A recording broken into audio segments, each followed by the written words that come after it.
Hi, everybody. Welcome to another movie discussion. I'm here with Tim Allen, and I'm here with Tom Hunyadi. And boy, I still can't. Every time I say that name, I can't think how long in the beginning it took me to get the name pronounced. And now it's easy. It's pronounced just like it's spelled. I don't Right. understand what the Should roll problem. right off the tongue. Right off the tongue, Yeah. like that. So let's just say hello to some people that are in here already. James Farley, for example. Hi, Joe, Tim, and maybe Tom. Hi, James. Well, maybe he didn't know that you were going to be here when he wrote that, I guess. Oh, good evening, Ramoga. Let's give Ramoga the old Godzilla salute, shall we?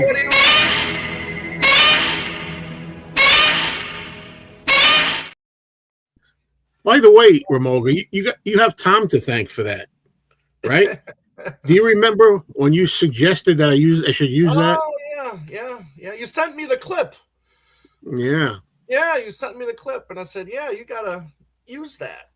I could have saved it when I talk about what I watched, but Cherry Carter Lights Action Camera. Yeah. I never heard of lights action camera or like camera action. Hey, there we go. Mike Waljasper. Hello. Hey. So, okay, guys, here we are for another show. It's been, wow, how long has it been? Did we miss 3 weeks? 3 weeks. Oh, man. It's been 3 weeks, and as a result of being gone 3 weeks, I know Tim has a whole big stack of things to share. I don't. I only have one, of course, that I watched. And that's why I'm going to go first when we get to it. All right. And Tom's got a few. So it never gets old. He loves it. It doesn't get old. It doesn't really get old. All right. Anyway, hello. Rome loves Dan. How are you? All right. Okay. So anyway, I still want to know if he's Rome or Dan. Rome loves Dan. I don't know. What should we call you in the future? How's that? What should we call you in the future? I agree with this, by the way. I don't know if you're talking. I'm assuming you're talking about the Tom show that I was on, not Doc. So no offense, Doc, but I don't know. I was on with Tom at Tom's Two Legs channel, and we had a great talk. That was so good. We got to. That's something I wouldn't mind doing on a more regular basis. Just Beatle bullshit, Beatle BS. Paul. Yeah, a lot of great people, great people there, a lot of great comments and questions last night. So in a way, I mean, it was super because you guys helped make it super. So thank you. Look at this question from Mick64. What do you do with all your free time? I wonder if that's from my retired video. I just changed the title of that. I changed it from Mayo Loves Mondays, which I really like, to not as good of a title, I think. Simply retire with Mayo. And the reason I did that was a few AI suggestions. I'm getting into that. Already I got 3 subscribers. I changed the title. Don't ask me. It took on the other channel, but I wasn't getting a subscriber for like 3 days before that. So anyway, it's from that video. Just watch it. Okay, Dan. He's Dan. He's Dan. So and his wife is Romeo. Is that how you pronounce it? Does it? Why does it say Rome instead of that? Sure, I like that. I'm going to try to call you Dan from now on. Is that all right? Dan, good to see you, buddy. If you ever want the missus to come up here and say hello, it's fine. Oh, we're going soda today. No beer, Tom. No, that funny thing about that beer is some pretty strong stuff. Yeah, you were getting a little. I was feeling good last night. No wonder all the nice things you said. And you know what happens when I feel tipsy, right? No. Well, you dance. No, yeah. I know. Sometimes when Tom is feeling really good, if he's had a few, anything can happen with dancing and stuff like that.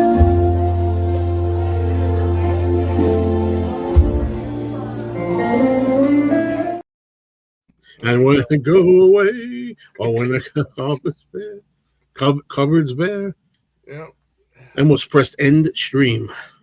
Oh, by accident.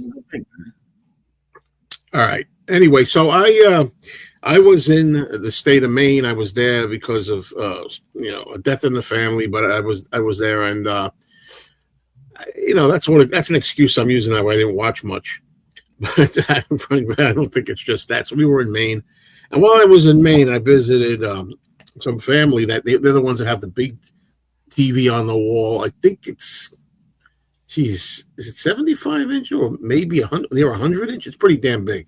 right. And if they're watching, which I don't think they are, I'm going to say they always put stuff on typical, new stuff that I wouldn't be interested in. So they put on a movie called The Wrecking Crew from 2026. Yep. I hear it was just released in January. It's brand new. It was. It went straight to streaming on Amazon Prime. Well, that's what it is. Thank you, Tom. So they put that on, and I'm like, look at my mind. Oh, no. But it was in the background. I can't say I was sitting there the whole time watching it. I can't say I really focused 100%. But from what I could see, it was not awful for a new movie. It was an action / slightly comedic buddy movie, really. Right. Yeah. About a private investigator being killed in Hawaii, and then the two sons, their estranged sons, half brothers, they kind of get together, and you told me the names of Jason Momoa. Jason Momoa, who played Aquaman a few years back. Oh, really? I didn't know that. Yeah, same guy. And then Dave Bautista, who was in the Guardians of the Galaxy movies. I didn't even know this. Thanks. When I talk a little about these, I'll try to remember this. I'm going to write it down now. But anyway, I thought those two were very good together. They had some good chemistry together, and they're trying to find their dad is the one that was killed. So they're trying to find him. They go to Hawaii to investigate his death. Lots of action. I'm surprised it kind of was all right to me, for a new action movie. I don't really have that much to say about it because I'm desperate to talk about something I watch, especially something I've never seen before. I want to have something to say. So Jason was Aquaman. Yeah. Yep. Aquaman. And Dave was Guardians. Yeah, he plays Drax, Drax, I believe it's spelled, from the Guardians of the Galaxy movies. Yeah. Drax from. Yeah. So that's a long Guardian of the Galaxy. Guardians of the Galaxy. All right. Anyway, so these things are always filmed in that grungy, gray, dreary, blurry looking, dark look. I hate that, but yeah. Anyway, it wasn't awful. So let me talk about the one movie that I officially could say I watched. It's a movie I've seen many times because I'm doing a Godzilla marathon. The reason I'm doing that is I'm trying to watch a Godzilla film every Saturday night. I skipped when I was in Maine. I skipped a week or two actually, but the reason I'm doing it is because there's certain Godzilla movies, more recent ones. When I say recent, I'm talking about in the 21st century, really, that I haven't seen all of them. So I want to catch up with those. I want to do them from the beginning. So I'm up to this one, which is it's not a great box, and this is how they spell it in Japanese: Ghidorah or Ghidorah, the three-headed monster. First appearance of that three-headed monster has become iconic. Godzilla is one of his biggest enemies. And what can I say about it? These things are kind of frustrating because sometimes they have the English dub, which I actually prefer most of the time, but then the one that's kind of trying to be official in me, I can't find the words again, folks. The purist in me says you should be watching the Japanese one with the subtitles. But it's funny, I compared them a little bit. I watched the English dub. The English dub is from 1965. It's the original English dub. As I've said many times, I like the original dubs they did for America in the 60s and some 70s sometimes. Later on, they redubbed them modernly, and it really sounds like a bunch of Valley girls. The voices aren't right. They just don't sound right. So I don't like new dubs, but I like the old dubs. And this one, Godzilla starts out, so far through the early films. I think this is his fifth film. I think so. and he's still like a bad guy, but by the end of it, he teams up as a good guy to fight the three-headed monster, along with Mothra and Rodan. So there are some really silly scenes with the monsters talking to each other in monster talk, and about what they should help humans, why we help humans. They never did anything for us. They were always bullying us and giving us a hard time. Rodan and Godzilla like signing, and it's being interpreted by. If you ever see the two fairy girls, the little, I don't know, some people watch these two Asian girls. Right. They're like discussing, but Godzilla says this, telling us this, and Rodan says that, and I'm like, oh man, it's a little silly, but you got to take these things lighthearted. And then they finally agree, all right, let's help the humans, and from here on, Godzilla will be a hero until we get to, I believe it's Godzilla 1984. So from like 60, this is made in 64, really. So in 64 to 80, 20 years of Godzilla the hero, which I still think was a good formula, because there's only so much you can freaking do with a bad dinosaur stopping cities, and the tanks come out and try to shoot him, and that's the whole movie every time. So anyway, it's from the good days. Is it the Showa period? I think they call it Showa, from the 60s and 70s, I believe, and it's a good one. It's not my favorite, so that's what I watched. Ghidorah, the three-headed monster, which is the title. Do they average about 90 minutes or so? Or they the running time, Japanese. Look at this. This is the thing. Japanese run time 92 minutes. Mm-hmm. English dubbed version 84 minutes.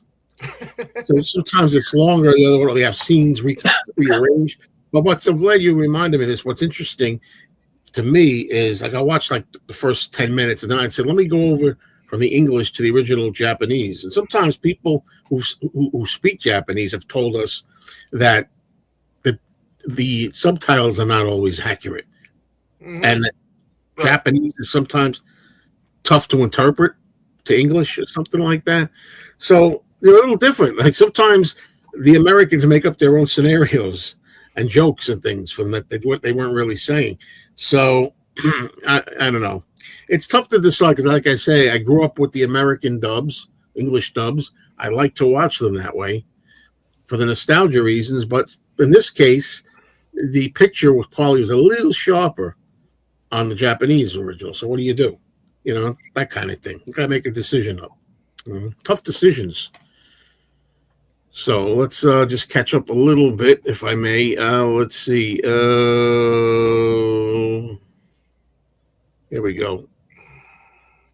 Cool. Yeah, when I moved back to Michigan in late 23, I went on like a 2-year binge of Verner's and Faygo soda because we didn't get a lot of it out in Arizona. So, but that sucks. I love Verner's. Good evening, Mike. Hello. Good evening, Mike. Wonder if Tom is ready to. Yeah. It's funny. Yeah, because Hunyadi in Hungary, which my dad was Hungarian, and it means get your ass in gear and get your channel started. Yeah, exactly. I'm apparently like Hunyadi is like common like Jones and Smith, here in the States, but also something that's very cool as well. In Romania, which is right next to Hungary, there's a castle Hunyadi that I would like to visit one day as well. There you go. Royalty. Yeah. Bow. Yeah, I see those fairy girls from. They call them the twin fairies. That's so felt like swatting them with a fly swatter. No, they're cute. I like them. They're fun. It's always great having an appearance by them in any movie when they make an appearance. Maybe they cut out the Raymond Burr parts. Very, very good. Very good.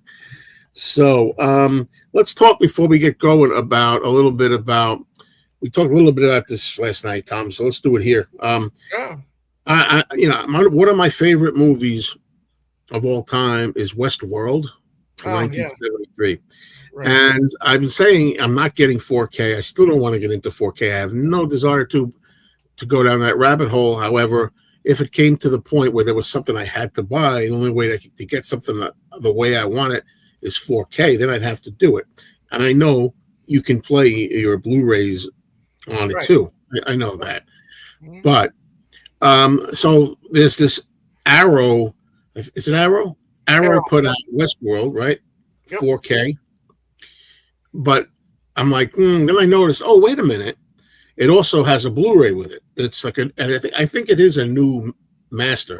It's a new master, yeah. Yep. A lot of these boutique labels are doing the restoration work. Okay, so they're getting not only they're getting the rights, they're getting the license to distribute these films, but they're also putting their own money to do their restoration work on these. So in a way, I mean, these companies that own the movies, like Warner Brothers or Amazon, who owns MGM, I mean, they're kind of making out in a way because they're getting money to get the license, and then they're saving money because they're not doing the restorations. So they should be doing these things. Well, the thing that's a little bit of a dilemma for me is that I've always wished they had a lot more extras with the movie Westworld, in the sense of that interviews and commentaries with the cast. Now, Richard Benjamin, the actor, and James Brolin still alive, and they do new interviews, which I've never heard them talk at any length about Westworld, and I really want that. I really want to see that. Could probably catch it on YouTube at some point or something, but I want to own that. But the question is, so I could say, well, I think I'll get the 4K because it has a Blu-ray disc too.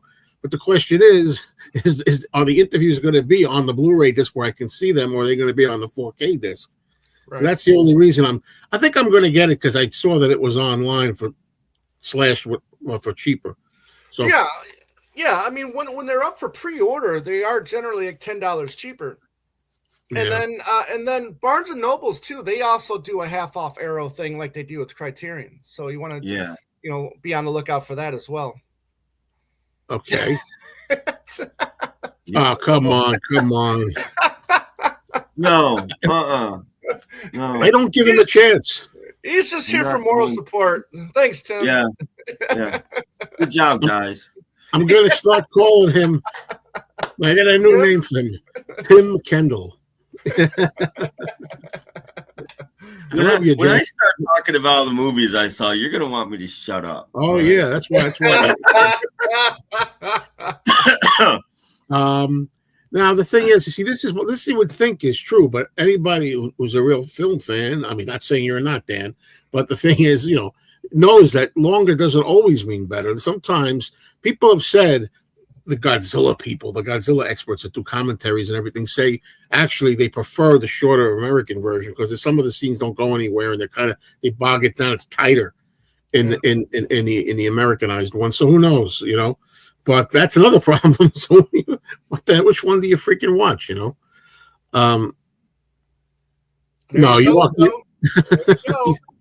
No, you're kidding though, right? Are you serious? I don't know if you're being like sarcastic or not. Let me know. I actually was looking at a Panasonic 4K player before we went. I thought you had gotten one. No, not yet. I just want to make sure 100% that when I do go to it, that it's region free, because I did hear that all these boutique labels that are releasing 4K, they're all region free, and that's too bad. But it's very funny, Gray. I just want to make sure it's region free because the player I have right now is region free. Yeah, and I mean, for a while, I got into region free for a while. Then my player broke, and I never replaced it. But so there you have it. So that's the so-called dilemma with that. I'll probably order it anyway. If it has a Blu-ray and the Blu-ray is enhanced, to maybe better quality. I don't know. Why not? You can go to the Arrow website and then they'll have it all right there in writing. Yeah, that's true. I should do that. Yeah. Because I mean, I already have it on Blu-ray, a regular Blu-ray, but right. You know? But that was released by Warner Brothers years ago. Yeah, because it's an MGM film, but I don't know. Right. Put it, well, Warner Bros. Released it because they own the right. They did at some point own the rights to that movie. And I remember back when DVD was young and just starting out, Westworld came out on DVD. It was pretty early on. And I remember they were advertising in a catalog movies that were coming, and it said commentary by director Michael Crichton. And I'm like, oh my God, that's a dream come true. That's his first. I don't know if it might be his only movie that he directed. Was it? I think so. Yeah. I think so. You know, he wrote and directed it. Very fun movie, breezy movie. I love it. Anyway, and oh man, and then he died. They did not have the commentary because he died. I mean, they released it, the DVD, while he was still alive, but there was no commentary on. I'm like, oh man, what a missed opportunity that would have been. I would have loved to hear him talk about doing it all as he watched it, and so would I like to see Jim Brolin and Richard Benjamin talking about it. Oh, I would have loved that. But anyway, all right. So that's I got to use this. I would say 2 cents, but there's no more pennies. I'll just say that's my 5 cents. That's the first time I get to use that. All right. So now, Tom, let's move on to Tom. What's your story? Have you picked up anything at first? Have you watched anything? Yeah, I have, and I have, and it goes back and forth. I pick up a few things and then I stop because I'm picking up McCartney stuff, and then I go back to picking up, some vinyl. So it's kind of like all over the place. But I did pick up, a film that I really enjoy called Birth, with Nicole Kidman. And this is by Jonathan Glazer, who great director. He's directed 4 movies, and all of them are bangers. Sexy Beast was with Ray Winston, and Ben Kingsley was his first film. This is the second, and then he's got one called Under the Skin with Scarlett Johansson, which is a great low-budget sci-fi film. And then his last movie, The War Zone, which came out. Was it The War Zone? I'm forgetting the title of it, but great German film. But really enjoy this one. Nicole Kidman plays a widower, and they lived in this, kind of like Dakota type apartment complex or building or whatever. And there's a 10-year-old that also lives in there. And I'm not really giving it away, but he presents himself as her dead husband, and the story goes on from there. And then really, really good little film. I picked up the shirt that I'm wearing, Begonia, one of my favorite films of last year. Yorgos Lanthimos. I really enjoy his films that he's been putting out the last 10 years or so. And then the film that I think is going to win Best Picture this year, One Battle After Another, with Leonardo DiCaprio, Sean Penn, Benicio del Toro, all of who are great in this film. Paul Thomas Anderson, one of my favorite directors as well. I found this new kind of used video game, DVD, Blu-ray store, and I went in there, and for $20, Tim, I got the complete Batman TV series on Blu-ray. Yeah, for $20. That's a great price. Yeah. And watched the first 2 episodes because they were a continuation. It was a 2-parter with Jill St. John, I believe. Yeah, they all are till season 3. Oh, really? Okay. And the one thing that really annoys me with those kinds of places, the used record store or the used whatever, a lot of times they put like stickers on them that have very the adhesive sucks, You have a hairdryer or something in the house? Yeah, I should. Yeah, and I should get. Or Goo Gone. Goo Gone works great.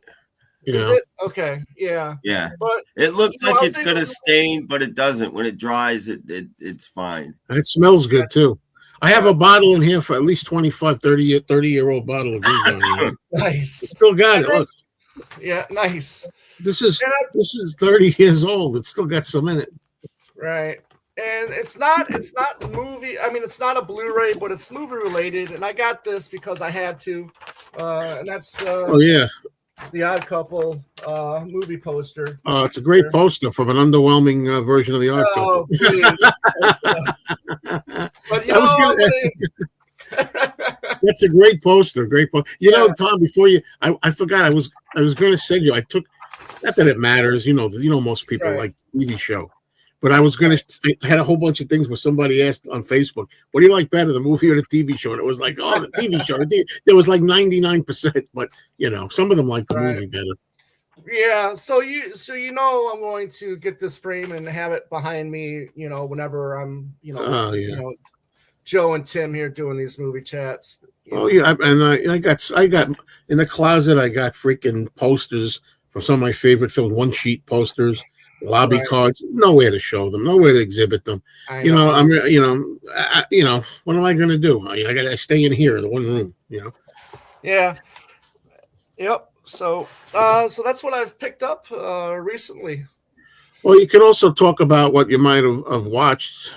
Oh yeah. So I did last week. Was it last week? Yeah, last week I did go see the movie Send Help, which is the new Sam Raimi film. Sam Raimi, as we know, is from the Evil Dead franchise.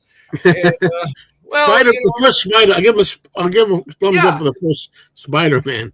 Right. I mean, a lot of people consider that second Spider-Man movie that he did to be one of the best comic book movies. Is that the Sandman one? Yeah. No, that was the third Octopus. Dr. Octopus is the second one. Yeah. Okay. Yeah, that was good. So yeah, and you know he did Darkman as well. Right.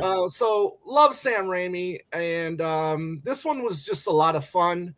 I had a lot of fun with this one, and there's a couple gross moments in there. You know, a lot of kind of exaggerated and extra blood. There's a scene where the main female is she's hunting because her and her boss, who is a prick, you know, they end up on this deserted island. Together, naturally, because that's what one does. And she's kind of like, you know, being the man, right? Because he's injured. So she's got to do all this stuff. So she's hunting for a pig. And let's just say that this is probably one of the more gross scenes that's going to be in the movie. But just like a lot of, you know, blood splattering all over someplace. So, you know, the kind of things you expect in a Sam Raimi film. So it was fun. Was it his best movie of all time? No, but you know, it's you know, return to form or a step in the right direction for Sam Raimi. You know, but I enjoyed it. Okay. And then I'm going to be seeing the new Dracula film tonight after this. He's seeing it, so I don't have to. No, I can't judge it without seeing it, of course. But all I've heard is that it's a romance. It's a romantic word. Not the first one. Yeah, right. There is romantic themes in it, and you know, I'll let you know. I want to. Yeah, but I do love Christoph Waltz, who is in this version. I do too, actually. Yeah, so I'm kind of curious to see how it goes. You know, what they did was, I think the first time that was kind of done was, the Dan Curtis television version with Jack Palance had a love theme. He kind of he was a vampire, but he kind of reverted back to the memories of when he was, you know, a human and he was in love. But what I liked about it is Jack Palance's Dracula still was evil and villainous and deadly. And he wasn't like this hero or anything. You felt like, oh, what a sexy, you were in love with the guy or anything. So they kept it okay, like in the villain department. Then they did Frank Langella, who was a romantic type of Dracula. So, you know, and finally, Francis Ford Coppola's Dracula, which is like, again, John Lennon with the glasses and the top and the hat. And, you know, I don't know. It just wasn't Dracula as far as I'm concerned, you know, either. But that's my 2 cents. No, make that 5 cents since they discontinued pennies. All right. So now, well, let's see. We have anything to talk about before we get to Tim, because I know he saw a lot of movies. Adding subtitles. I think this is adds another generation loss to the original. Did you ever hear that? Mm-mm. You know, and you know, sometimes I prefer watching a movie like the Godzilla one, Godzilla -1, which was I thought a great Godzilla film. I still watched that in Japanese with the subtitles. Joe, not only was it a great Godzilla film, but it was a great film altogether. Nonetheless, I mean, it's I always do that. It was a really good movie. Yeah, I always do that. Well, can I say that Friday the 13th, the final chapter, is a great film altogether, or just a great? It's not. It's a great Friday the 13th film, but it's not a great film. But then we have we finished season 3 of White Lotus, superb series, filming locations and storyline sublime. Bravo! Heard really good things about that. And Penny Lane, a late hello. It's a late hello to Penny Lane. Hey, Penny Lane. I never hunted for a pig. However, I've ended with a couple over the years, and I'm sure they said the same thing about me. Oh wow. Okay. Now, Tim Allen, why don't you tell us what you've watched, because you didn't pick up anything. Grab my pile. I've got a pile. First thing I watched, and I don't even remember it was 3 weeks ago already, and I've been sick. But I watched Woody Allen's Hollywood Ending. I love that. I'm sorry. I love it. No. It's a little long. It's a little long, but it goes on a little long. But I have fun with it. Tim, there's a reason why you don't remember it, because it was not very memorable. The thing. It's hard for me. Most of the people in it aren't likable, and that's always hard for me. You want to root for somebody, and it's hard. But it was okay. It wasn't terrible. For Hollywood Ending. What is it? No, but he's supposed to have. I'm going to do the review for him. Woody Allen has a brother. No, is it not a brother-in-law? His ex-wife's husband. He's got to do. Is that the one he's got to direct the movie? And he's blind. He turns blind out of anxiety. Yeah. He turns great concept. It's kind of silly, and but it's Woody Allen movie silly, really? Say it ain't so. You mean like Bananas a Sleeper? Say it ain't so. It wasn't terrible. Then I watched this, and I liked it way better than I thought I would. I understand why it sort of ruined Jim Carrey. Finally seen Man on the Moon. The Andy Kaufman. I hate Andy Kaufman. And you forget it's Jim Carrey. I mean, you just do. I mean, he does mold himself into the character. Here's the issue I had with this film is one I've never been big fan of the Golden Globes awards, okay, but they put that movie in best comedy musical category when it's a drama. It yes, is there funny moments in it? Yes, but it's not a quote unquote comedy. It's a drama. It's a complete drama. And but and this is easily the best thing Jim Carrey's ever done. He wasn't funny.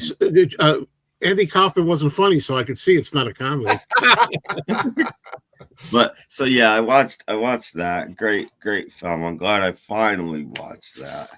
And then I've always wanted to watch this, and I bit the bullet because I love the creator, but I've always heard this isn't a great film. And speaking about a film where you don't like anybody, Sour Grapes, which is why can't I remember his name? The guy that created Seinfeld wrote this and directed Larry David. David. And it's very much a Larry David film. It's very much a Larry. Nobody's nice. Nobody's likable. Everybody gets what they deserve, which is nothing at the end. And it's amusing. It's amusing to watch. It's better than I thought. I thought I'd hate it, and I didn't hate it. But it's not a great film either. Well, may I interject something, because if we have a topic it's interesting to talk about. I don't understand that. I mean, certain movies, depending on what it is, I'll be like, I couldn't get behind this because I didn't like any of the characters, or I didn't root for any of the main characters. But some of them, that's the idea. Some movies that the characters are not necessarily likable. They're pricks. Mean, Timothy Chalamet, his new movie Marty Supreme, he's not likable at all. you know, in a way, you know, he's so unlikable. You don't want to root for him, but in a way you do because his, you know, he's a fantastic table tennis player, you know. So in a way you want to see him succeed, but he's such a prick in the film that you just want to smack him upside the head. Well, that's how I felt with Scarlett O'Hara and Gone with the Wind. I couldn't take her in that movie. That's the same. If you don't know, real quick, that these two guys are in Las Vegas, and one guy runs out of money, so the other guy gives the guy $1 and he wins a huge jackpot, and then he refuses to split it with his buddy, and on it, and neither of them handle it well. You know, neither of them handle it well, and this is the problem. You know, they wind up hating each other and blah blah blah. Of course, and, you know, and money does that. Yeah, money does that. And that's what happens. And then I watched this, which I always wanted to watch. I was sick by this point, so now I'm looking for sort of comfort films. I watched Marie Antoinette because I do like Sofia Coppola, and I'd never seen it, and I've heard it wasn't very good, and it's not great, but it's nice to look at.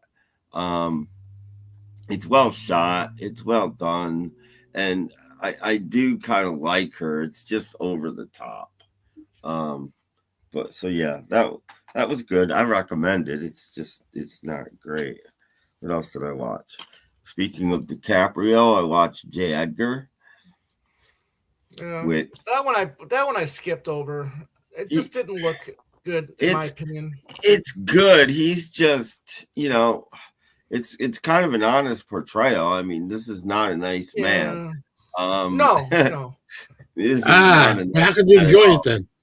They did not make a hero out of him. No, but there are nice people in the movies. He's just not one of them. And I thought he was. I felt he was still kind of too young. To play. He's good. He's good enough in it. Yeah. But you know, it was okay. I'm still going here. I watched Layer Cake. Like that one a lot. I like Layer Cake. Yeah. I didn't love it. I felt like I should have liked it more, but I liked it. I liked it a lot. It's a good movie, but I didn't absolutely love it. And if you don't know, it's a movie. Layer Cake is almost the plot of the movie. You know, it's just there's so many layers to this movie. You don't really know what's going on. Yeah. And the ending. The ending is controversial, and I still don't know if I like the ending or not. I get it, but I don't know, you know.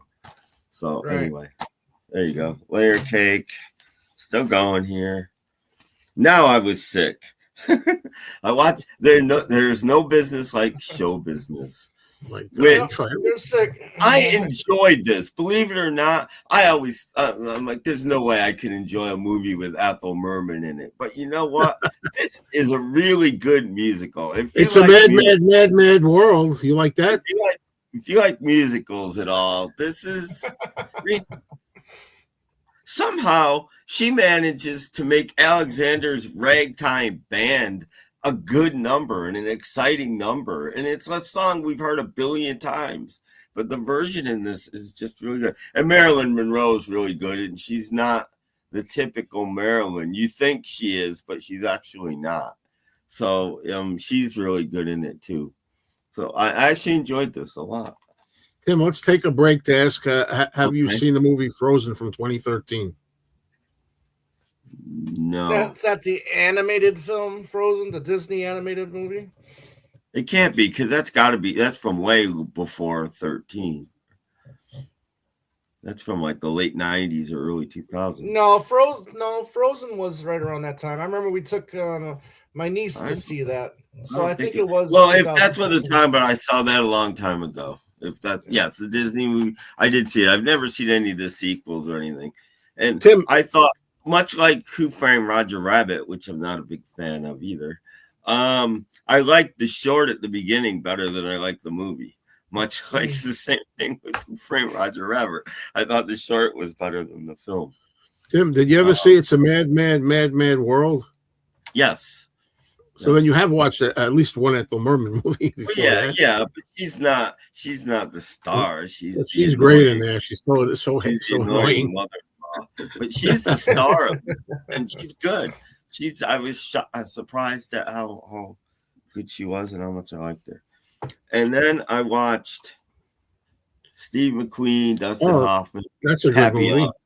I've never seen the whole thing before. This was my ex-father-in-law's favorite film, and I just remember the ending. It wasn't what I thought it was at all. And great film. Yeah. Now, Tim, if you didn't know, that's the movie Dustin Hoffman was making when he met up with Paul McCartney, and he wrote that horrible song right then and there. Picasso's last word. Yeah, I know. I hate everything tonight. This is the movie, but this is great. If you haven't ever seen Papillon, it's a good movie. I haven't seen it in decades, but I like it. I liked it. It's a great film. That's Steve McQueen's best. Yeah, I picked up the Blu-ray and I watched it recently. Okay, and then again, I was still sick, so I watched. So are you using your sickness as an excuse? I like comfort movies. When I'm sick, I just want to sit there and be comforted. I don't want to watch murders, and I want to be comforted. Wait a minute. When you're sick, you watch Christopher Robin with Winnie the Pooh. When I'm sick, I watch Winnie the Pooh. Blood and Honey. I know Winnie the Pooh, Blood and Honey. Okay. This movie confused me for a little bit because I'm not sure who it's for.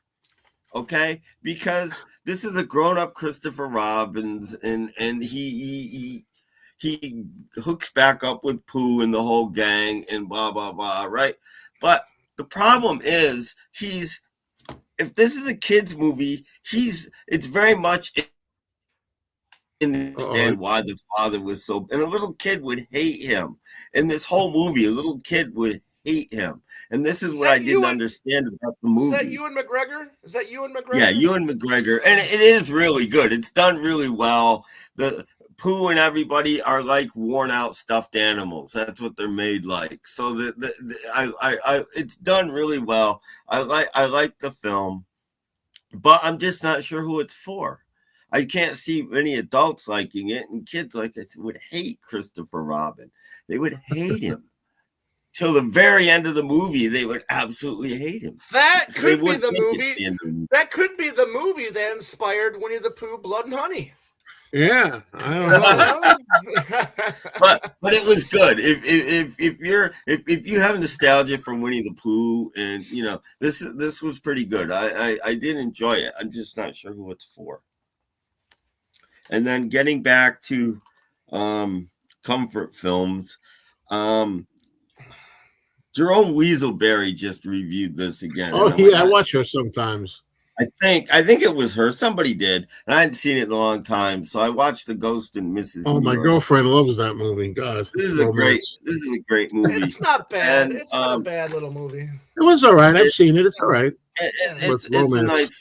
There's two commentaries. And each commentary is shared by two people, and one of the people in the commentaries hates the movie. I hate it when they do that. What's the point? Get somebody that likes the damn movie. I don't get it. That's funny as hell, man. A nice little romantic, they called it.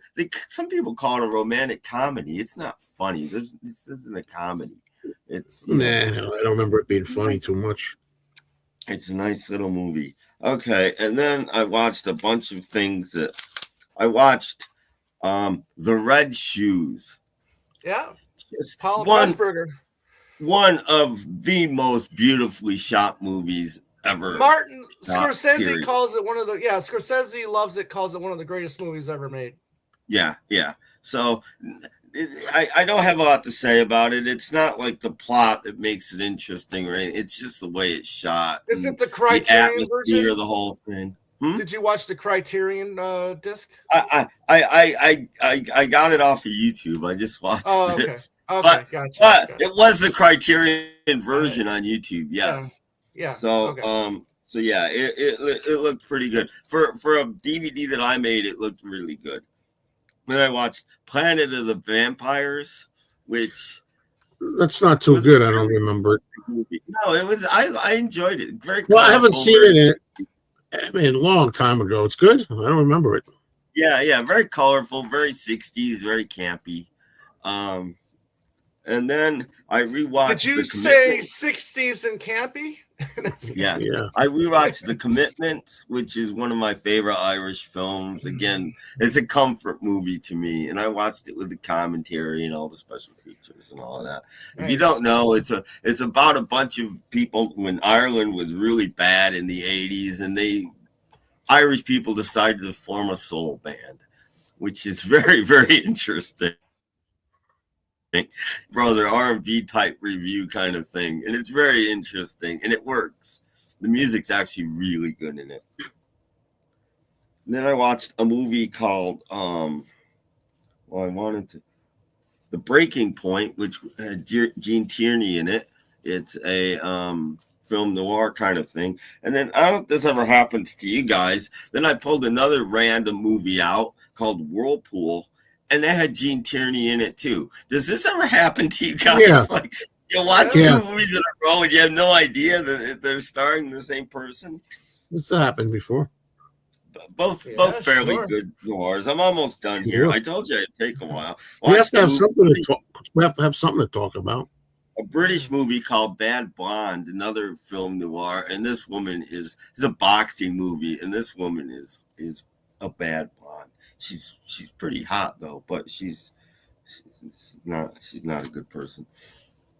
And then I watched Dangerous Blondes, which was sort of a film noir comedy, but it was funny enough. It's sort of almost along the lines of the Thin Man kind of thing. I'm going to watch those one day. And the last film I saw, one of the greatest films ever made, in my opinion. I watched F.W. Sunrise. Martin Arnau's Sunrise, yeah. Sunrise, good, yeah. Just a fantastic. And this might have been the one that Jerome Weaselberry reviewed. I can't remember, but somebody reviewed it, and I'm like, I haven't seen that in a long time. And I think she's way too shy to come on a show like this, but I'd love her to come on this show. She'd be a great host. Just this is a stupendous filmmaking. This is just one of the best silent films, one of the best films ever made, silent or no. I concur. And that's it. That's everything I watched, which was a little bit. I watched a few films. Yeah, just a few. Well, it's been 3 weeks. It's been 3 weeks. So anyway, thanks, Tim. I'm glad that you had the stuff to talk about. Let's catch up a little bit here. Douglas, hello to Douglas. Papillon, the book is good too. Now, any fans of The Rose with Bette Midler? I just rewatched it after many years and had mostly negative feelings. I used to love it. Well, I'm glad he mentioned that. I'm glad he mentioned that too, because Criterion has released that, and it's one that I've been kind of curious about. And I've been waiting for like the half off, month to get it, and I never do. But maybe that was. Isn't that supposed to be like a Janis Joplin type thing? Loosely, I've never seen it. Loosely, yeah. Loosely, yeah. Kind of based on maybe like her, inspired. Could be. Okay, guys, have you seen The Little Girl Who Lives Down the Lane? I have, with Jodie Foster and Martin Sheen. I have. I haven't seen it in very long, and all I remember about it is the ending. And I'll give it away if I do. I know what happens with a cup of tea or something, a cup of coffee or something. That's all And then she goes, "How sweet it is." Yeah. Or something like that. Speaking of Martin Sheen, I'll bet nobody here has seen a made-for-TV movie, which is actually pretty good, from 1975, called Sweet Hostage. No, it was a movie of the week, TV movie, and it's about kind of a little. He's a little touched in the head. He's a very nice guy at times, but he's also a little touched. Martin Sheen kidnaps Linda Blair. This is one of the period where, she was making movies like Born Innocent and stuff like that, TV movies after her fame from The Exorcist. And what happens is she falls in love with him like her captor. That's one of those things where they wind up having a romance. And it was interesting. It was an interesting movie. Saw it on TV. I wonder if that's still around, that you can get it. Sorry, folks. That throat thing. The Rose was a catchphrase for us as teens. We used to tell our parents we were going to see the Rose again when it meant we were going to canoodle in dark places. Parents thought we loved the Rose. Naughty, Sherry. Well, you could use a different. Wait a minute. You could use a different movie. Hopefully, you at least watched it once, so you could have told your parents what it was about. Yeah. Well, I was waiting for some dead space because that's a perfect place to talk about my next topic. When I was in Maine and we were all sitting around on the couch, Tom knows what this is, and the TV's on in the background. You just look up at the screen every now and then and talk. Someone look up. Alto Nights was on. Alto Nights, yes. Alto Nights with Robert De Niro. And Robert De Niro, man, I'm starting to not like this actor too much, and I don't think much of his acting either. I'll be honest with you. I enjoy him in many roles. I've enjoyed him in over the years, no doubt about that. But I don't think he's the greatest actor. But be that as it may, I just look up and I see he's playing multiple characters. Tom says he's only playing 2 characters. I thought maybe 3 at one point. No, it's 2 characters. And the reason why it is a kind of like a shtick or whatever you want to call it, gimmick in a way. But the main reason why he's playing the 2 characters is because they're like the same opposites of the same coin, but they're so much alike, and it's kind of like the reason why he played the 2 characters, which I kind of in a way wish he didn't. But again, and the same thing is Barry Levinson, who's worked with De Niro quite a few times, and they've had some good success together. This one, as I said, when I saw it in the theaters last year, I saw it. I talked about it here, and I said it wasn't the best. I don't remember that, but I, to me, I couldn't. In all fairness, I can't judge the movie because I wasn't really paying attention too much. But whenever I looked at him, he had all this obvious makeup on. It didn't look right to me, and also it looks like the same guy. He looks De Niro's still De Niro and what he was doing, and he makes the same expression. The De Niro, I don't know, De Niro. The mouth, and he has the same De Niro voice. Whatever his voice was, it's the same. But anyway, I just wanted to bust the chops of Tom a little bit about it. That's the only reason. I appreciate that. I appreciate that. Yeah. Look. Again, too. Kino Lorber has actually been releasing some TV movies from the 70s. Might want to check. My favorite genre, Kino Lorber. Yeah, Kino Lorber. Yeah. Well, let me tell you. He says, Mike says those TV movies are hard to find. I have that movie I told you about, Sweet Hostage, in that closet with Ringo back there on VHS tape. It was recorded off TBS, TNT maybe, and I have it if I ever get it transferred or something like that. It's pretty good. I do have the DVD official release of Born Innocent, which was very controversial because that was a movie where, and here's a chance for me to use this term, where she's in a prison for girls and she gets raped with a G, by a broomstick and by the other girls. And but different actress, though. It wasn't Jodie Foster, was it? Linda Blair. It was Linda Blair. Yeah, Linda Blair. Yeah. And Linda Blair, and at the time I saw that, and in whenever it was 74 or 5 or something, it was pretty strong stuff back then, to be on TV like that. And I have a really good Linda Blair one by Wes Craven, a made-for-TV movie. It was originally called on TV "Stranger in Our House," but it's more commonly known as Summer of Fear. So, look at that. Sweet Hostage is on YouTube. Cool. Very good. Very good. The one Linda Blair movie that I own that I didn't realize how disturbing it is Savage Streets. Oh, I've never seen it. Man, there's some rough scenes in that movie. Well, of course, horror we're talking about. That's from 1985, Fright Night. I think we've talked about it. I feel like this question's come up before. Even then, I didn't really like new horror movies too much, but I like that one quite a bit. I think it just has just enough horror in it, just enough tongue in cheek in it. I think it's really, really a good modern day horror film, even though modern day now means 41 years ago. But and Roddy McDowall, the fact that he's in it for me, I'm a fan of Roddy McDowall, but it's a plus. It's not the only reason I like it. It's a plus that he happens to be the vampire hunter. He plays like the guy that's going to like defeat the vampire and stuff like that. Yeah.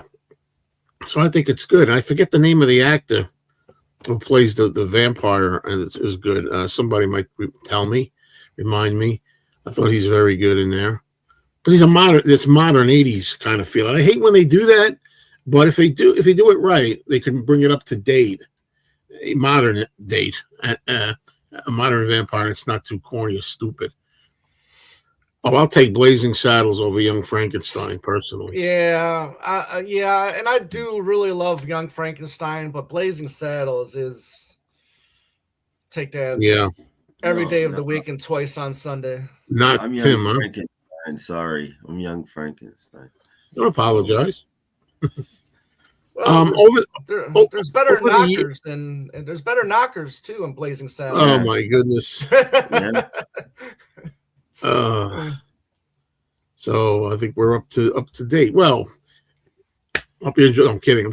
Don't go away. don't go away. We could ask questions and everything. And now we have Gray 1951. That's one of my dreams. That's on my bucket list to have Mike up here. Yeah.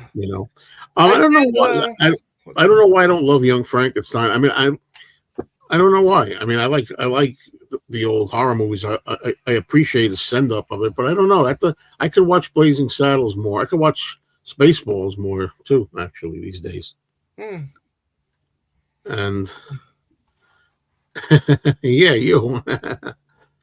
Speaking of Who, one of the other things that I did get to recently was the for classic Who fans, Doctor Who, that is.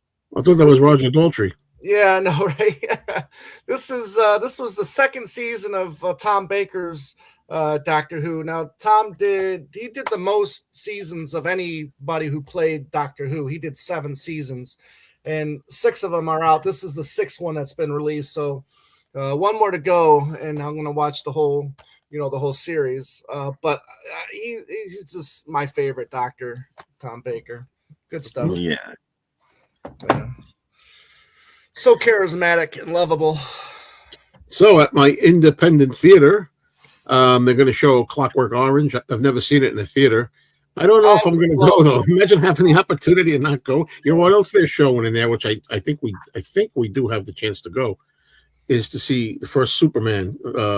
Christopher Reeve. Go see that too. I would go to that just for John Williams' score, because that is one of his best, in my opinion. I got to say, speaking of Superman, and anything that comes to mind, we can talk about.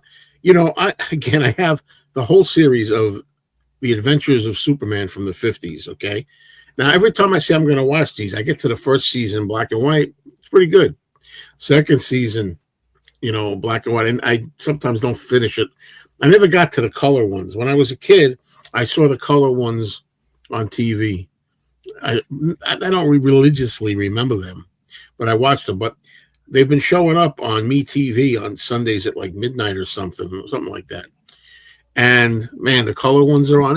Most of them are terrible. God, they're terrible. But they have their moments. But I think they're kind of rough. How many? No, I think you're right about this. Sorry. Well, I mean, it could be made. You just have to, I mean, yeah, you have to obviously watch certain things. You can't say. I mean, okay, I'll tell you what. If say someone like Spike Lee remade it today, he could get away with. I think he could get away with it. I think it could be made, but it just depends on who makes it. It's already been made. It's done. Good old days. Yeah. Superman's favorite soundtrack. Very good. Very good. It's fantastic. I mean, given my history with the Clockwork Orange, I haven't seen that. I haven't had the opportunity to see it on on a big screen, and I would love to see it in the theaters. Yeah, I don't know. It's not that far from me, the place, really, but maybe at like half hour, 40 minutes, something like that. But I don't always hop, skip, and jump over anymore there. I don't know. It's getting older, I guess, and stuff. A little bit older, a little bit slower. Yeah. And they're always playing things that are of interest in one way or another. And I'm like, should I go? And like they even had Laurel and Hardy recently, silent Laurel and Hardy, and I didn't go. Hello, Robbie.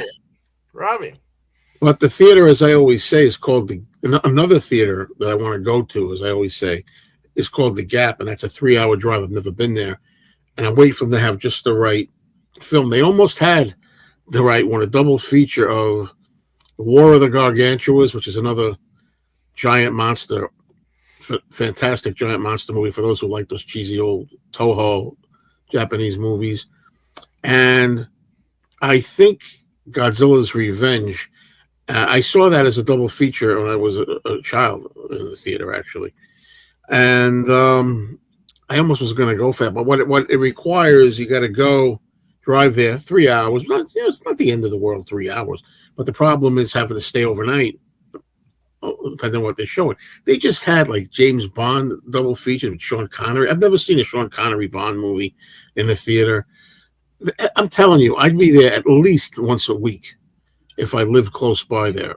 No exaggeration, because they put old stuff up there. They have the most amazing. So you didn't see Never Say Never again, or whatever it's called. Oh, that's right. I did see that, but yeah, I did see that one. But I don't think I forget it. I always forget about that one because that's 1983. I'm talking about the 60s ones. I've never seen, like Goldfinger or From Russia with Love or any of those in the theater. Dr. No. And and they're playing them, and I can't even think of some of the shows they've had there, double bills and things like that. And I love the Planet of the Apes movies, and they were doing every Thursday night. They were doing them. I'm not going to go there. If they were doing all five, I'd go there. I've seen all five together. A couple of 2-3 times, I think I've seen that since the 1970s. Some theaters have done that. I would see Dennis Hopper, Kiefer Sutherland film called Flashback. Just saw it, really enjoyed it. Well, tell us about it. Come on. Yeah, no, I remember seeing the trailers for those for that movie. But yeah, never saw it. Me neither. You and I, Joe, we're gonna go see in 2 weeks, since it's movie related. Since I guess it is a feature film, a documentary. We're gonna go see Man on the Run. Paul McCartney. And I wasn't gonna say his name, but well, you always bring them up. I saw Clockwork Orange in the 70s and brought down to an R rating because it was originally X-rated. Yeah. I remember when I was a kid, like 10 years old, that was, you see some of the monster magazines, Clockwork Orange, and you see these weird, you didn't see stuff like that. We still were kind of, not because we were children, but they didn't have that stuff, so it didn't seem as common. But it was in monster magazines and stuff like that. And I'm like, what the hell is this? It looked really like freaky and pornographic. Well, in a way, Malcolm McDowell's character was a monster, Sure. Oh, wow. I live 20 minutes from the Gap Theater, Mount Pocono. Let's see what the rest of this is. Because I really can't understand this the way you wrote it. So please. Could you put that into words which even Caesar could understand? I'm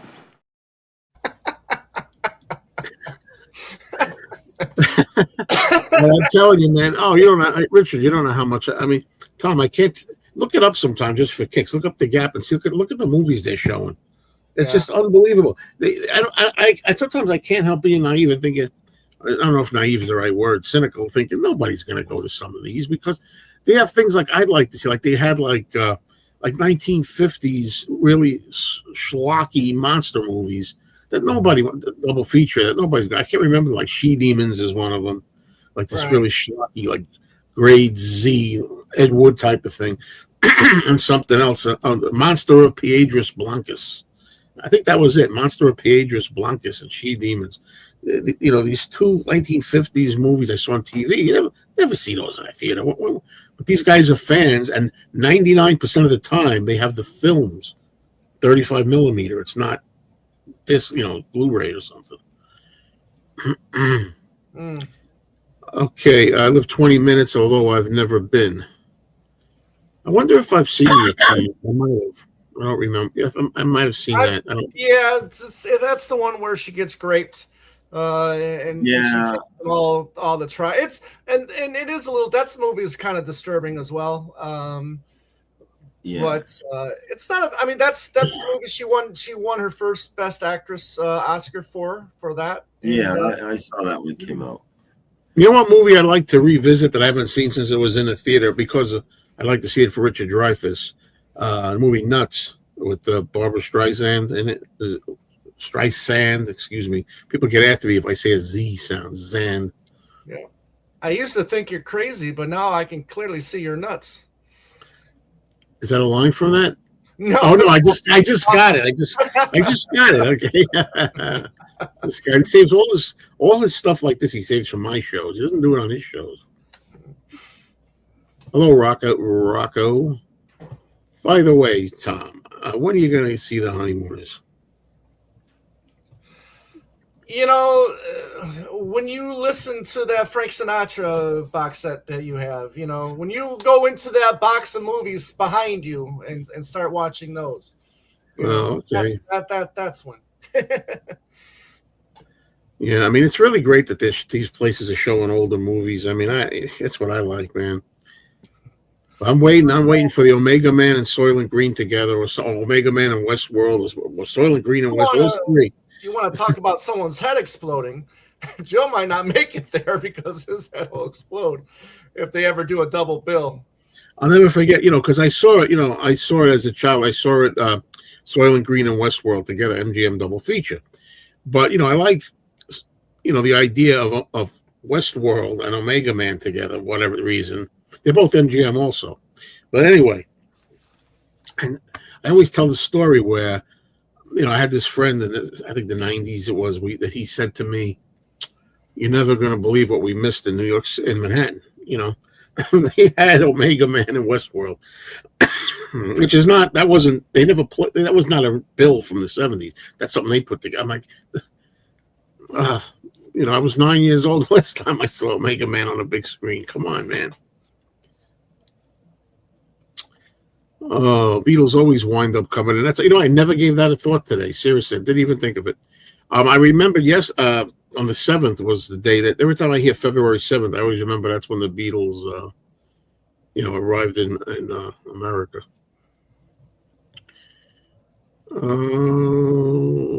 I met the woman who was attacked by the monster from PA. It's not how you spell it at all, but it's okay. Yeah, Carmen, Jean Carmen. If I remember that name, that's pretty good. Yeah, I mean, there's so many movies, and it's it's not like they play Frankenstein and Dracula, like the things you'd expect. And every time they do it here or Fathom Events or something, it's always it's Citizen, not if it's Citizen Kane actually, but it's like the Maltese Falcon and it's Singing in the Rain. Can you play something really off? And if you're gonna play the old horror movies, could you not play like Frankenstein, Dracula, The Mummy? Could you play like House of Frankenstein or The Mummy's Hand or something like The Gap will? I was there watching the Beatles, my 13-year-old self. Well, like I say, I think there's nothing like that. That's amazing to be able to say that. But I gotta say, Mike, if I make you a little bit 13, you're too old. It's a good age. Like 8 or 9 or 10 would be. You're up there. Is Tim going to say anything? He's not feeling it. How are you feeling, though, Tim? Are you feeling better? Some, but still not great. Oh well. Trying to reach for something. I can't reach for it. Well, anyway, let's go, folks. We got almost 70 minutes. It's about our length a lot of times, about an hour 15 or so. Anything else I can tell you about this channel? No. Hopefully, I'll start putting some movie content up on Mr. CineMayo because I'm juggling 3 channels right now, folks. It's really a lot. Okay. Now, this is who I think it is, right? Isn't this my nephew? Love Tom's shirt. I've seen it 3 times now. Each viewing, you pick up on something else. Is that my nephew? I think it is. Yeah, I really love it, and I did I just picked up the films on Blu-ray, so I plan on watching it again. And this shirt, I mean, I'm part of the A-listers club on AMC, and that I pay $20 a month, and I get to see up to 3 movies every week. Crazy, I know. However, there are also some perks to it. So apparently last year I saw 4 films that came out from Focus Feature, which one of them was Begonia. So I got an email from AMC saying that I won or I was receiving a $100 gift certificate to go to the Focus Feature website and pick up, a couple things. And this shirt was one of them.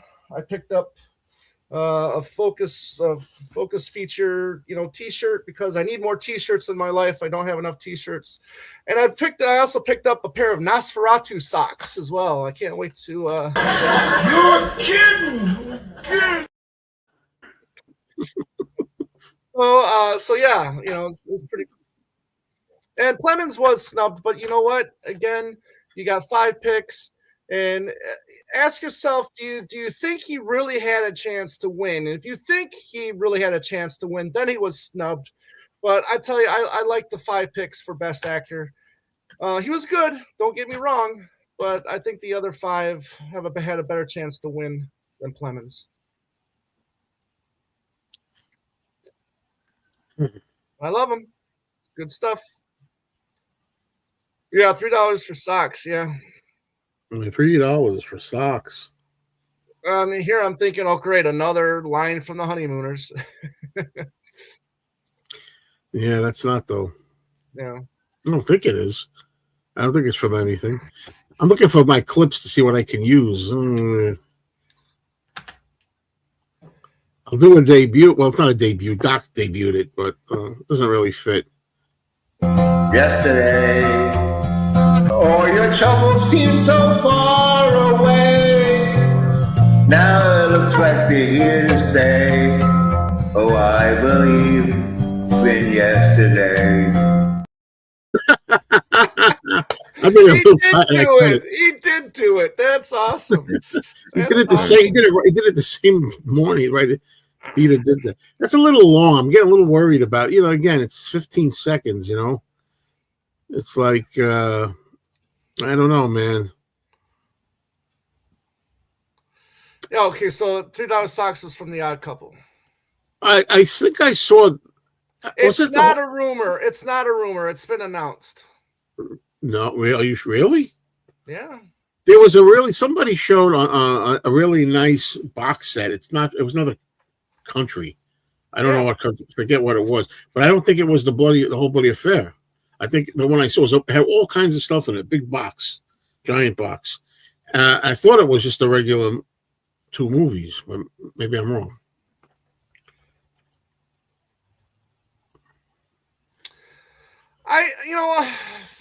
Maybe 10 or 12 Beatles shirts, but behind me or right over here, I have about damn near 60 Paul McCartney shirts.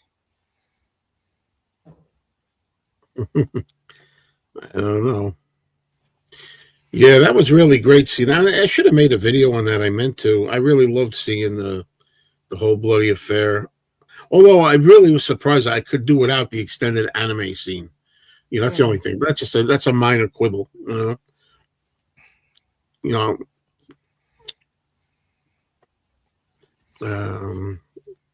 We got time for just 30, 40 more questions.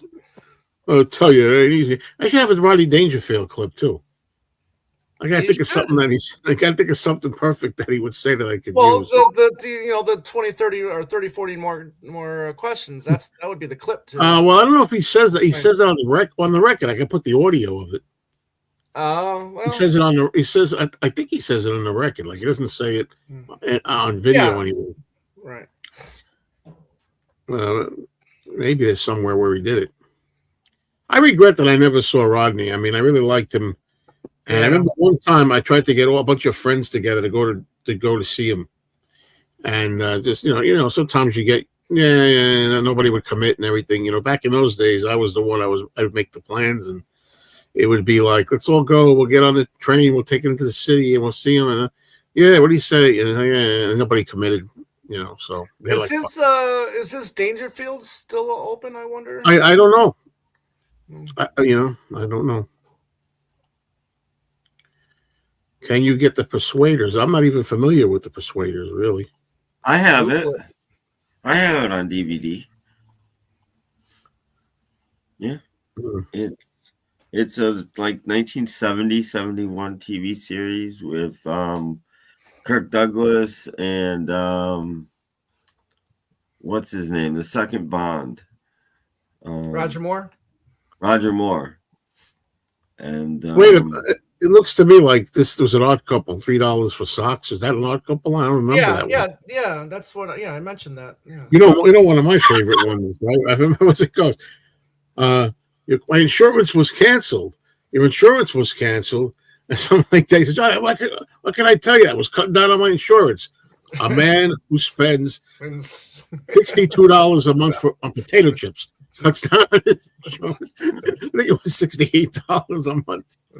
No, but in a way, man, Tony Randall's so good, man. Did I ever send you the clip? I think I did. I want to get rid of it on my phone. If I sent it to you already, yeah. The full clip of the singing in the rain bit at the end. With you sent it. Because that's a real bad omission, Yeah, you sent it. Lloyd's of Lubbock, insurance with a handshake. Do we have to sign any papers or anything?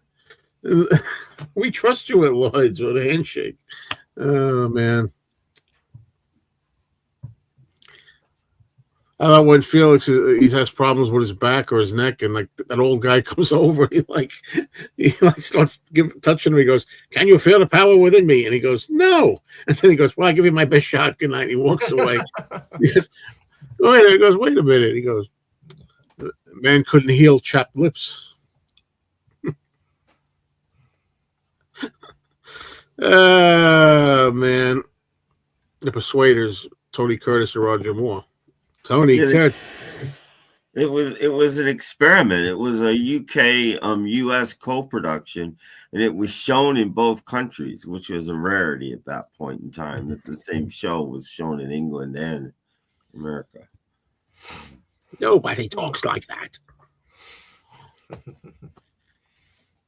Was Tony Curtis on the booze? Was that can be considered Booze Bucks job right there for Tony Curtis? No. It's really weird though. They're filmed very out of order, or shown very out of order anyway, because it's 1 week Tony Curtis will have this gray hair, next week it'll be jet black, and then just keeps changing. It's like they just showed him randomly, I'll tell you some Booze Bucks for Tony Curtis in a minute. This line is from the Odd Couple. I alleyed, but I never ooped. That's when they're having the contest to see who's in better shape in the gym, and Oscar skips everything. Handstand with an alley-oop. Anyway, I was watching these old horror movies came out on VHS once, and I guess Tony Curtis was on a cheap label. He was like hired to do the intros, and I can't duplicate it, but I say this is the camera, right? And he's like, he would say, he's like looking away, not even looking at the camera. He's like, while still in his teens, Lon Chaney used to be an actor. He tried to struggle as a plumber, and he's like looking up. I wonder why they probably were afraid to tell him it's no good, That's Booze Bucks. They gave him a bottle of hooch, and that was it. That was payment. Nice. When I cut my husband's hair, I often joke, "Would you like the Tony Curtis today?" I'm due for a haircut. God, do I hate haircuts. Oh, I hate them. I think 3 things I said that I hated tonight, I think. I saw what's that show with Steve McQueen for the first time? Yeah, Rivers or Rivers or something like that. That's not. I did see it. It wasn't my favorite. Steve McQueen. There's so much more better Steve McQueen films, but yeah, it was okay. The Avengers, one of the first shows that were on in the UK and the US simultaneously. Was that the newer the new it would have been wouldn't it have been the new Avengers, or would it have been the original Avengers? Yeah. Well, I don't know if it was a co-production either. The Persuaders was a co-production. Yeah. Because I know also in the early 80s they started showing I think they were showing new Doctor Who's from here and in the UK as well.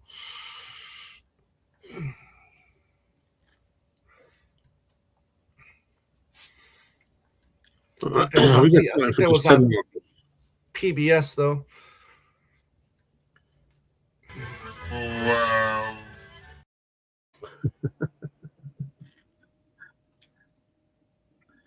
I'm just doing that to fill in time, folks. Looking around to see if I have anything worth showing, but I don't. I'm using a clip. Well, we could just end it. It's 80 minutes. Let's say okay. Unless if anything pops up, I will take the question or the comment. In the meantime, I'll say, well, thank you all for being here. We'll try to do it more often. I'll try to do it more often, but we missed 3 weeks. Let's see if we could come on again next week. I don't think what next week is. I feel like next Monday is something, but I don't know what. But anyway, it'll be the first Monday after Valentine's Day next week. Oh, Valentine's Day, and on Sunday yet. Oh. All I know is I had a copy. I just went to the car chase, and I'm like, nah, I like the 7-Up's car chase better. But Bullet's a really good movie. I like Bullet. Yeah. All right. So that's it. Anything you guys promoting or anything? Paul McCartney. Yeah. Hey, listen, I know everybody here is probably already subscribed to my other channel, right? It's not. Well, I got to put the new title on. I have Mayo Loves Mondays in there. I just changed the title. I don't know. What did I say it was? Retire with Mayo. I don't really like that too much. I like Mayo Loves Mondays, but if my channel ever gets successful enough, then when it's successful enough, I'll change it. I tell you, podcast up when I'm well. That's about all I can say. Okay, yeah. Snap, crackle, and pop a little hour. Right? Close enough. Now listen, Mike, if you're willing to join me for a show like that, we could do a show. I have a show, not live. We could pre-record it. Just pre-record it. Nobody has no audience. And I have a series that I do called, I got so many, Mayo's Monster Mash, and we could talk about she-demons, and other movies like that. Giant from the Unknown. I'm thinking, it's Richard Connor, but I really love Frankenstein's Daughter. That is one of my all-time favorite 50s movies. Yeah, I agree with you. The 7-Ups is not a very good movie. It's a little convoluted to me too. But the car chase, I have the DVD. Every once in a while, I put the car chase on in it. Roy Scheider, is in there. Now the car chase in the movie Ronin. That's the car chase. Oh, that's another De Niro thing. You goddamn right it is. How many guesses he doing this in it? Like, well, that's his trademark, of course. He looks the same. So does Charlton look the same in every movie. That's his trademark look. Yeah.